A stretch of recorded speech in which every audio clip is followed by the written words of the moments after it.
noite, irmãos. Graça e paz seja com todos, amém? Irmãos, hoje, no mês de outubro, nós estamos fazendo uma série de pregações fazendo referência ao mês da Reforma. Como os irmãos têm ouvido falar, no dia 31 de outubro de 1517, Lutero fixou as suas 95 teses na porta de uma igreja no castelo de Wittenberg. E a partir desse momento teve início um movimento que ficou conhecido como Reforma Protestante.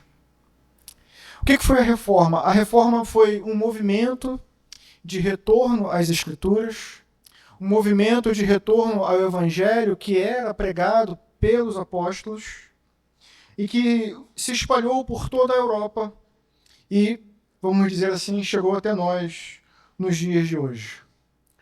Os reformadores fizeram basicamente 5 grandes afirmações que foram sintetizadas, que ficaram conhecidas como os solas da Reforma Protestante. Sola Scriptura, sola gratia, sola fide, solus Christus e soli Deo gloria. Né? Palavras em latim que significam somente a Escritura, somente a graça, somente a fé, somente Cristo e somente a Deus a glória. Hoje nós iremos falar um pouquinho sobre o solus Christus, que nada mais é do que a convicção de que a salvação é somente por Cristo. É solus Christus. A salvação é por meio de Cristo somente. A mediação entre Deus e os homens é feita por Cristo somente, de forma que a Escritura diz que não há debaixo do céu nenhum outro nome entre os homens pelo qual devamos ser salvos.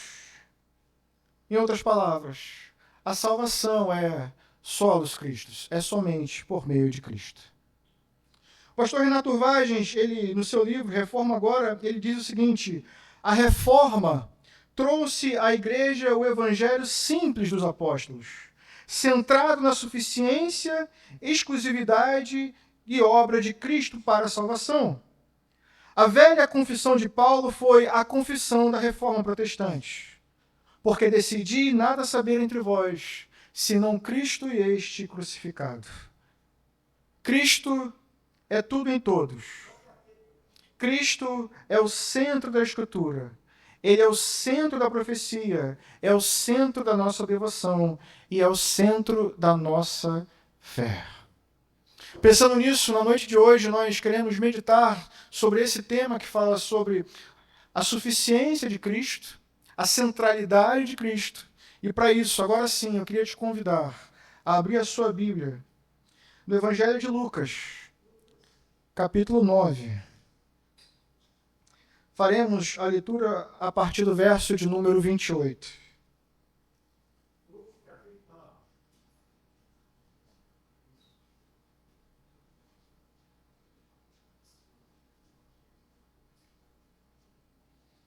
Acho que o nosso tema pode ser chamado de Solus Christus e o discípulo reformado.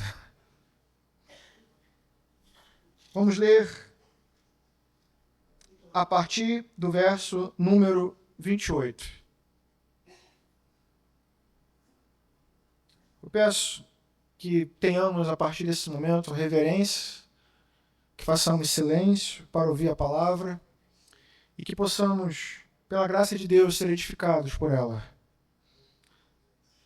Aproximadamente 8 dias depois de dizer essas coisas, Jesus tomou a Pedro, João e Tiago e subiu a um monte para orar. Enquanto orava, a aparência de seu rosto se transformou e suas roupas ficaram alvas e resplandecentes, como o brilho de um relâmpago. Surgiram 2 homens que começaram a conversar com Jesus. Eram Moisés e Elias. Apareceram em glorioso esplendor e falavam sobre a partida de Jesus, que estava para se cumprir em Jerusalém. Pedro e os seus companheiros estavam dominados pelo sono. Acordando subitamente, viram a glória de Jesus e os 2 homens que estavam com ele. Quando estes iam se retirando, Pedro disse a Jesus: Mestre, é bom estarmos aqui. Façamos 3 tendas, uma para ti, uma para Moisés e uma para Elias. Ele não sabia o que estava dizendo.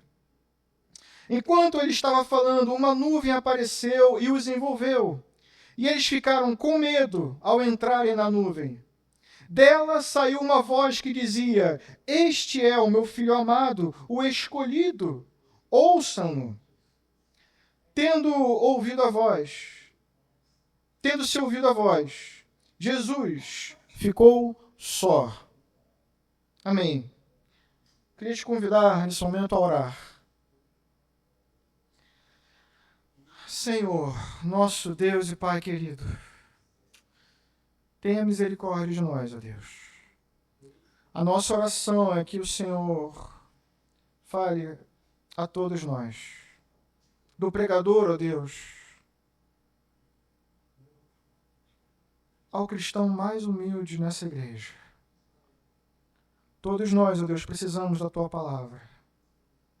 Todos nós precisamos de Ti. Todos nós, ó Deus, precisamos da Sua graça em nossas vidas. Senhor, fala conosco mais uma vez. Rompe, ó Deus, mais uma vez a surdez e a dureza dos corações. É a nossa oração, Pai, no nome de Jesus. Amém.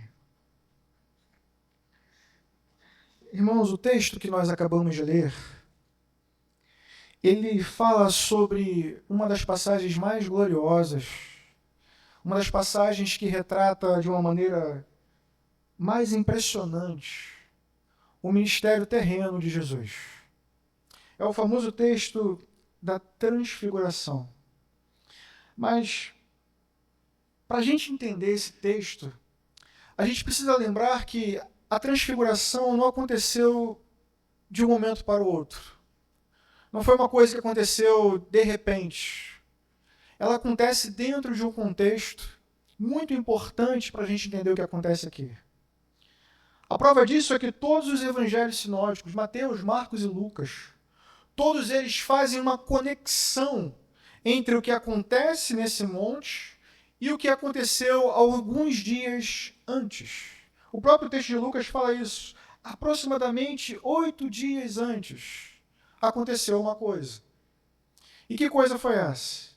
Jesus teve uma importante conversa com os seus discípulos. E essa conversa de Jesus com os seus discípulos, ela girou em torno de uma pergunta muito importante. Uma pergunta crucial que se coloca mais uma vez diante de nós. Que pergunta? Quem é Cristo? Jesus virou para os seus discípulos e perguntou: o que as multidões dizem a meu respeito? O que vocês dizem ao meu respeito? O interessante é que as multidões dizem muitas coisas sobre Jesus. Diziam muitas coisas sobre Jesus naquela época e continuam dizendo muitas coisas sobre Jesus hoje. Que ele foi um bom homem, que ele foi um bom profeta, que ele foi um bom mestre. Mas a verdade é que a resposta certa a respeito de quem é Jesus foi dada pelos discípulos e continua sendo dada pela igreja. Foi Pedro que levantou a voz e disse: Senhor, Tu és o Cristo de Deus. Foi uma resposta certa. Foi uma resposta belíssima. A confissão de Pedro é conhecida e exaltada até os dias de hoje. Uma confissão tão precisa e tão bela que o próprio Jesus virou para Pedro e disse: Pedro, isso certamente não veio de você, mas foi revelado pelo Pai que está nos céus. Foi Deus que te revelou. Foi isso que Jesus disse diante da confissão de Pedro, quando ele disse: Tu és o Cristo. Então, a partir dessa confissão maravilhosa, perfeita, Jesus continuou o seu discurso, falando sobre a sua morte, sobre a sua ressurreição, sobre a dificuldade de ser discípulo de Jesus, até que finalmente chegou o dia da transfiguração. E aí sim a gente entra no nosso texto. Jesus chama alguns de seus discípulos, apenas Pedro, Tiago e João. Convida eles para subir um monte com uma finalidade: orar. Qual monte? Não sei. O texto não se preocupa em dizer qual monte eles subiram, e isso não é importante para a gente. O que importa é que os adoradores o adorem em espírito e em verdade. Não importa em qual monte. Deus procura adoradores que o adorem em espírito e em verdade. O que importa é que aonde estiverem reunidos 2 ou 3, em nome de Cristo, ali Cristo se faz presente. E é justamente isso que o nosso texto mostra. Precisamente 3 homens estavam reunidos em torno de Cristo, e Cristo se revelou a eles de maneira gloriosa. O texto diz, a partir do verso 29, que enquanto Jesus orava, ele foi transformado. As suas roupas foram transformadas. Diz o texto que elas ficaram resplandecentes, ficaram alvas e resplandecentes como um brilho de um relâmpago. Lucas vai nos dizer que a aparência do seu rosto se transformou. Mateus diz que o rosto de Jesus brilhava como o sol. Vocês conseguem imaginar isso? As roupas de Jesus se transformando, a sua aparência se transformando, o seu rosto brilhando como o sol. Imagine isso por um momento. E vejam que isso não foi tudo o que aconteceu. O texto continua e diz que, enquanto essas coisas aconteciam, 2 pessoas apareceram e começaram a conversar com Jesus. Quem? Elias e Moisés. Eu quero que vocês comecem a imaginar essa situação. O texto diz que eles apareceram em um glorioso esplendor. Quem? Moisés e Elias. Moisés, simplesmente o maior legislador. O homem que recebeu a lei da parte de Deus. O homem que entregou a lei ao povo de Deus. Elias, o maior dos profetas, que durante o seu ministério libertou o terrível reino de Israel da sua idolatria. Apareceram então esses 2 homens, Moisés e Elias, de uma forma gloriosa. E eles estão conversando com Cristo, cheio de glória, cheio de esplendor, cheio de poder. E eles não estão falando sobre qualquer coisa. O texto diz que eles estavam falando sobre a partida de Jesus. Vejam só o que está acontecendo nesse monte. Moisés, Elias, conversando com Jesus a respeito do dia da partida de Jesus. A palavra aqui para partida é interessante. É êxodo. Eles estavam falando sobre o êxodo de Jesus.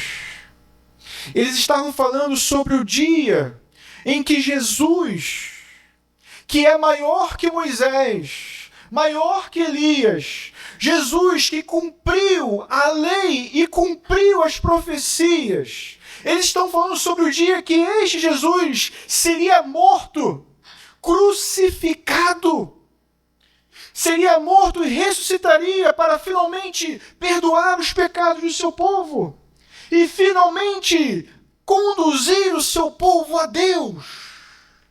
É sobre isso que eles estavam falando. Sobre o dia da morte e ressurreição de Cristo, onde finalmente, por meio dele, seríamos reconciliados de uma vez por todas. Tudo isso estava acontecendo naquele grande culto de oração. A manifestação gloriosa de Cristo. a manifestação de Moisés e Elias representando a lei e os profetas. Um debate. Warren Wiersbe vai dizer que esse encontro foi o maior encontro teológico de todos os tempos na Terra. Moisés, Elias e Jesus falando sobre o dia da crucificação. Tudo isso acontecendo. E os discípulos dormindo.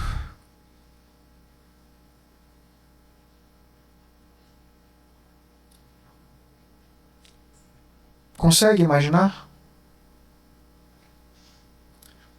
Tudo isso estava acontecendo enquanto os discípulos, os mesmos discípulos que confessaram que Jesus é o Cristo, estavam dormindo.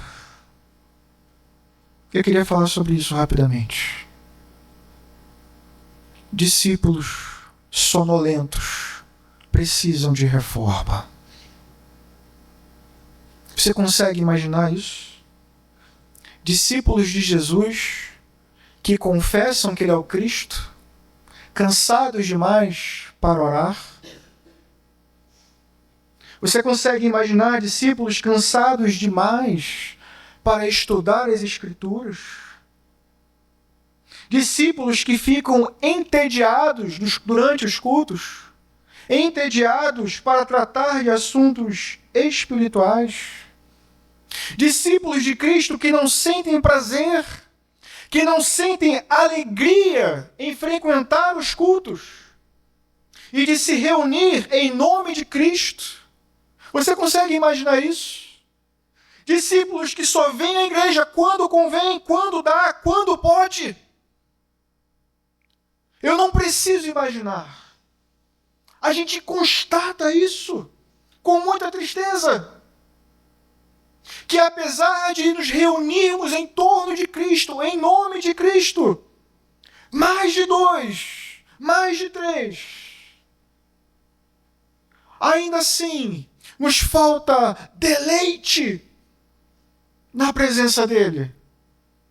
Nos falta regozijo, nos falta alegria, nos falta prazer e contentamento de estar na presença de Cristo com outros discípulos. Coisas grandiosas estão acontecendo, mas os nossos olhos muitas das vezes estão fechados.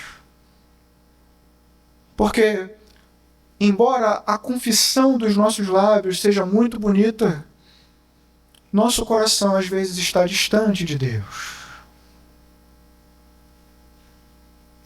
Nossa mente está longe de Deus. Nosso prazer está em outras coisas. Mesmo quando dizemos solos Cristos. Por isso nós também precisamos dessa reforma. Vejam só. Eles estavam dormindo na presença do Cristo glorificado. E às vezes nós estamos aqui de corpo também. Mas nossas mentes e corações estão fechados para essa glória.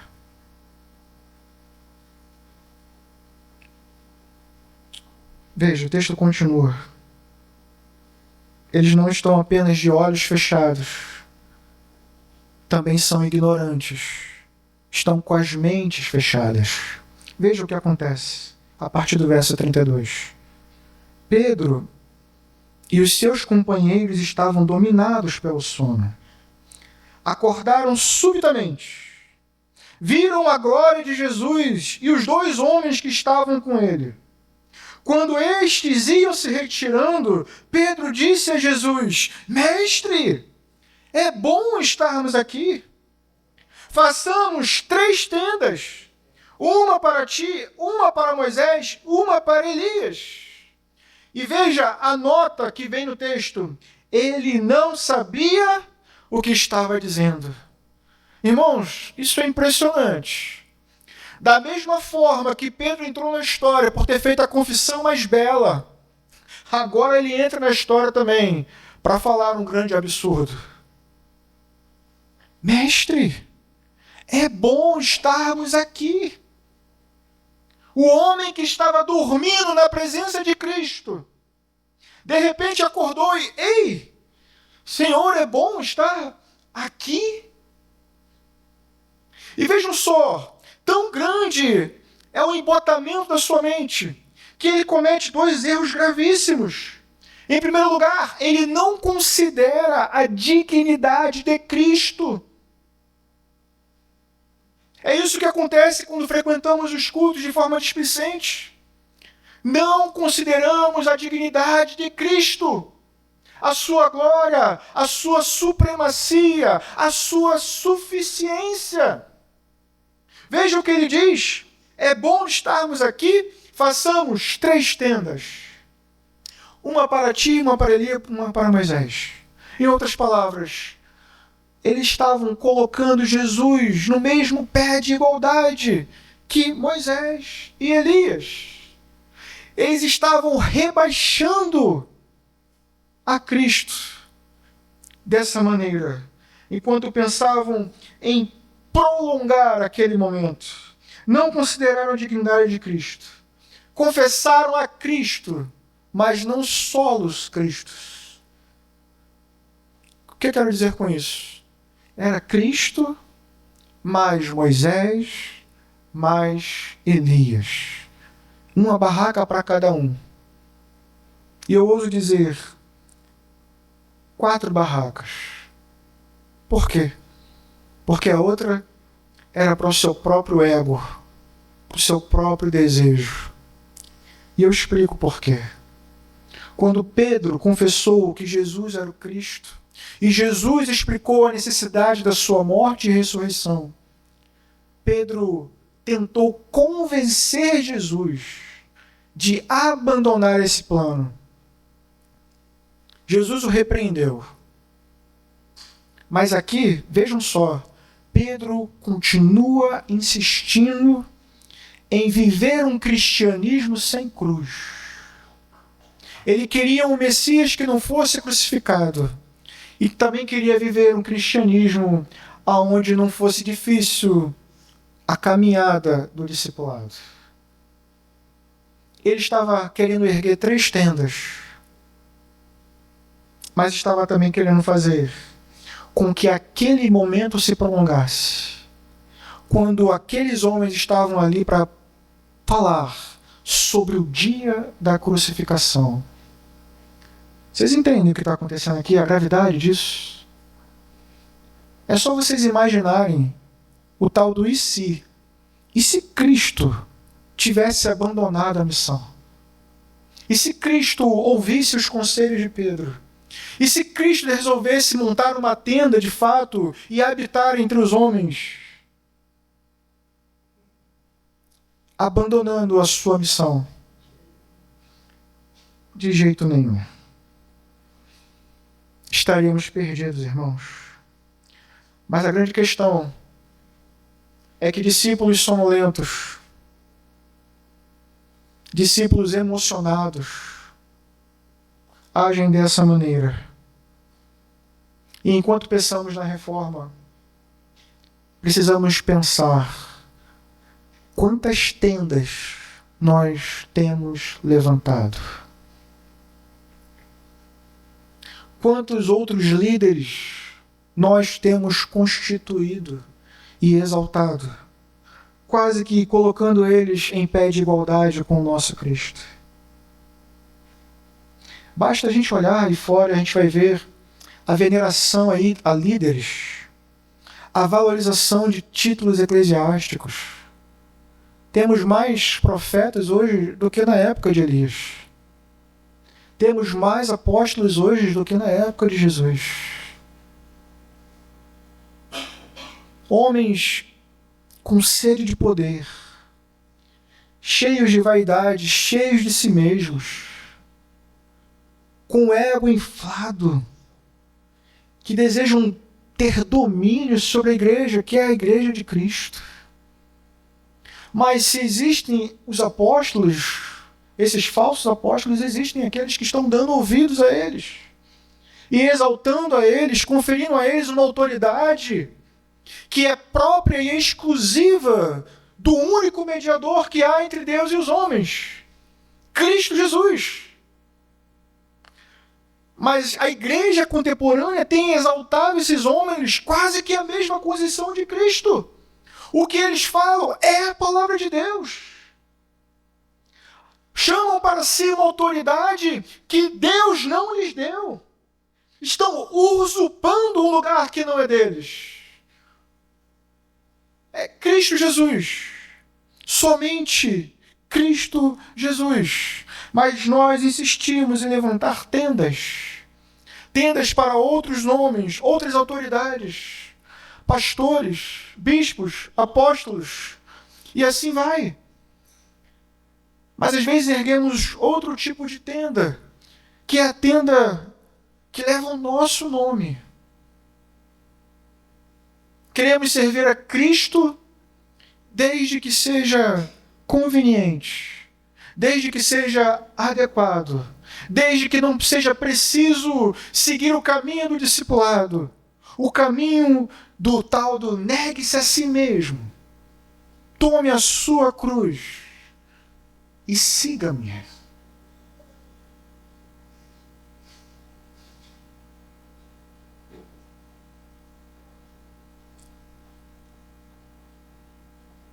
Pela graça de Deus, Pedro não conseguiu nem terminar de falar. Olha o que diz o verso 34. Enquanto ele estava falando, uma nuvem apareceu e os envolveu, e eles ficaram com medo ao entrarem na nuvem. Dela saiu uma voz que dizia: Este é o meu filho, o escolhido. Ouçam-no. Irmãos, a mesma voz que se ouviu lá no dia do batismo de Jesus se fez ouvir agora. E a mesma mensagem solene que foi dita no dia do batismo de Jesus está sendo dita agora. Deus fez ouvir a sua voz. E ele disse: Este é o meu filho amado. Mas tem uma diferença entre os dois textos. Aqui, Deus diz: a ele ouvi. A mensagem é clara, irmãos. Jesus está acima de qualquer outro homem, acima de qualquer outra autoridade, acima de Moisés, acima de Elias. Ele cumpriu a lei e cumpriu as profecias. Dr. Riley ele vai dizer o seguinte: Jesus é o grande mestre. Jesus é a luz do mundo. Ele é o cabeça da igreja. Qual é a implicação disso? Ele explica: aqueles que quiserem ser sábios precisam aprender com ele. Aqueles que não quiserem errar precisam segui-lo. Aqueles que querem ser membros de seu corpo precisam contemplá-lo. Ouçamos, pois, a Jesus, permaneçamos nele, dependamos dele, olhemos para ele, e ele nunca nos decepcionará. É isso o que significa o solos Christus. E aí, irmãos, a gente entra na parte do texto que para mim é o ponto alto desse texto. O ponto alto não é quando eles abrem os olhos e veem Jesus transfigurado. Não é quando eles veem Elias e Moisés conversando com Jesus. Mas é nesse momento, aonde depois de terem seus olhos abertos, depois de contemplarem a glória de Cristo, depois de ouvirem a voz que veio de Deus, ouvirem a palavra de Deus, dizendo: Este é o meu filho amado. É aqui que vem o ponto alto do texto. Porque uma vez com os olhos abertos, uma vez transformados pela palavra de Deus, esses discípulos sonolentos e negligentes levantam de uma forma diferente. O texto diz que quando eles levantaram, não viram mais ninguém, a não ser Jesus. É isso que diz o nosso texto. Em Lucas está escrito: tendo-se ouvido a voz, Jesus ficou só. Marcos vai dizer: quando olharam ao redor, não viram mais ninguém, a não ser Jesus. E para mim, aqui está o coração do texto. Aqui está a grande mensagem que nós precisamos ouvir nessa noite, enquanto pensamos sobre os solos Cristos. Porque a verdade é que, embora muitas das vezes tenhamos aberto as nossas bocas, embora tenhamos feito confissões belíssimas de que Jesus Cristo é o Senhor, ainda não reina o Cristo em nossos corações. Não da forma como deveria. Colocamos Ele do lado de outros altares. Mas esses altares precisam cair. Porque Cristo é Rei. E é Rei dos Reis. Senhor dos Senhores. Não nos cabe levantar outros ídolos. Não nos cabe levantar outros Messias. Outros mediadores. Porque Ele é suficiente. Agora vejam como as coisas se desenvolvem. Eles foram transformados, a atitude mudou, a contemplação mudou depois que eles foram submetidos à palavra de Deus. Nós precisamos disso. Precisamos estar reunidos ao redor de Cristo. Precisamos estar reunidos enquanto ouvimos a palavra de Deus, que nos diz que Jesus é o Cristo de Deus. Eu queria concluir essa mensagem chamando a sua atenção para isso.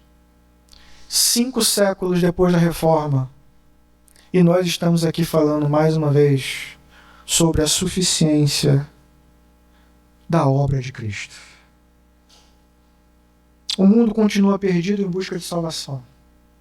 As pessoas continuam falando muitas coisas a respeito de Jesus.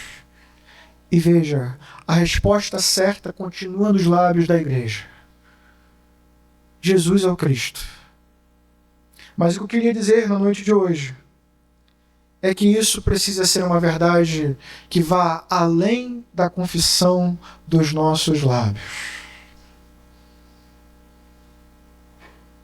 A triste verdade é que em muitas igrejas as escrituras foram relegadas a segundo plano e a cruz de Cristo virou simplesmente um enfeite na parede. Isso não pode ser uma verdade nesse lugar. Eu queria te fazer uma pergunta. O que você tem a dizer sobre Cristo? Quem é Cristo? Talvez você também esteja insultando a Cristo. Como é que a gente insulta a Cristo? Quando a gente o rebaixa. Quando a gente coloca ele no mesmo pé de igualdade que outras autoridades desse mundo. Não basta dizer que Jesus foi um bom homem que pisou nessa terra. Não basta reconhecer que ele foi um mestre muito bom. Não basta reconhecer que ele foi um grande líder religioso. Todas essas abordagens são insultos a Jesus, porque rebaixam quem ele realmente é. O Cristo, o Filho de Deus. Agora, talvez você seja como Pedro. Alguém que, há algum tempo atrás, fez uma belíssima confissão. Mas apesar de ter feito uma belíssima confissão sobre quem Cristo é, seu coração está gelado. Está distante dele. Você fica entediado, cansado e sonolento nos cultos. Não tem prazer em meditar na palavra de Cristo. não tem prazer em estar reunido com Cristo.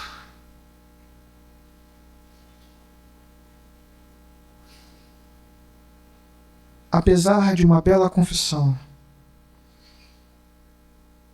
talvez você também esteja precisando dessa reforma. E que seja hoje. O que a Escritura diz é: desperta, tu que dormes. Desperta. Porque amanhã pode ser que você não tenha mais essa oportunidade. Desperta, tu que dormes. Vamos trabalhar enquanto ainda é dia, pois a noite logo vem. Veja, talvez você esteja ainda sonolento, precisando ter a sua visão sobre Cristo renovada, transformada e adequada. Mas isso acontece enquanto a igreja está reunida em torno de Cristo e a palavra de Deus é ouvida. Um dos grandes equívocos dos solos cristos é que as pessoas pensam solos cristos sem igreja. Não existe isso. Eu quero lembrá-los.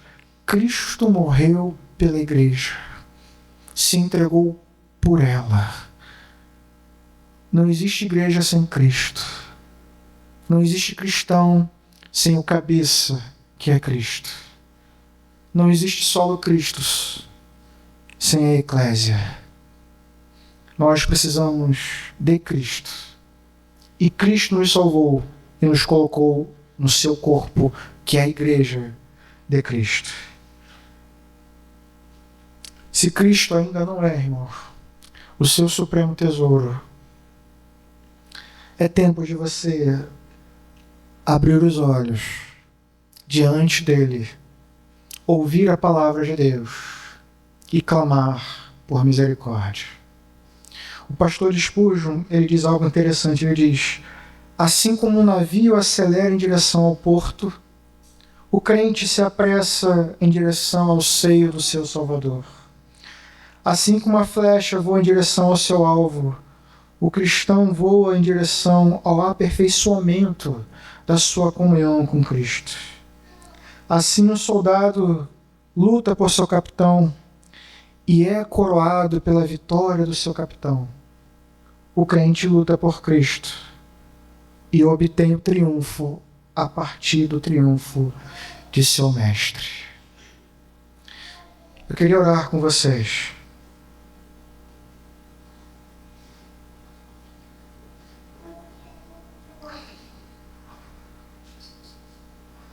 A fim de que Cristo seja verdadeiramente a nossa esperança, a esperança da glória.